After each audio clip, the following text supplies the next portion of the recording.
When you start on day 2, you're going to want to take your project out of the bag, get your extra clay, and you want to wedge your extra clay. So what we do is tap the clay against the surface of the table to help compress it to get rid of air bubbles. If there are any air bubbles in the clay, it will explode in the kiln. You'll also want to get out your other clay tools.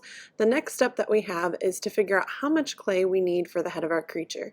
We can do this by holding our clay up next to our pinch pot and see if it is the right size. If it's too big, remove some. If it's too small, add some more. Once you've decided on the size, then we have to hollow it. So if your head is thicker than your thumb, there's a chance that there will be too much moisture or air in the clay when we go to fire it. So we start by cutting it in half, and then we need to remove the center of our clay. Be careful not to cut through the sphere entirely. We have a ribbon tool that you can use in the classroom. If you don't have a ribbon tool at home, you can just use your knife to scoop out the materials from the center. Once you have the two halves of the head created, then you need to score both edges like this. You're going to add a little bit of slip to it, and you're going to press the two halves together. Once you have them pressed together, you're going to blend over the edges. So I use the tip of my knife or my finger to hide that line where they connect. Once I've done that, then I take my sponge, I squeeze it out, I smooth over the clay to make it nice and smooth so you can't tell that it was once two pieces. Now, one thing you have to keep in mind is we need an air hole so that the air can circulate in and out. Any trapped air explodes in the kiln. So I poked an air hole all the way through to the middle. You should feel it gets easier as you're poking your skewer in when you hit that air pocket. Then we score and slip it onto our pinch pot.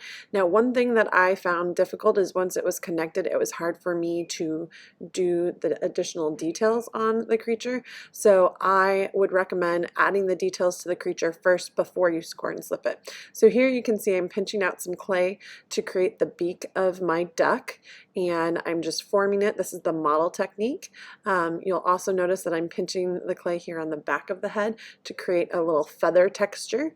I like the song One Little Duck with the Feather on His Back, so I was trying to incorporate that into my creature because it makes me think of my children. So then I draw the face on, so you can do added details where you build them out of clay, or you can even use your toothpick to add more miniature details or fine details. Now, when you carve into the clay, you'll get little pieces of clay that comes out of that carved area. I call those clay crumbs. And so it's important to get those off of the clay now. If you leave them on your project, they will fire and be stuck to your project. So you can see I'm taking the clay crumbs on my toothpick and wiping them on my sponge. I'm also using my toothpick to add any textures onto the feathers. You can see here I'm adding some feathers onto the back of the duck to give some details to the back side of the project. Remember, we want details on all sides of our project.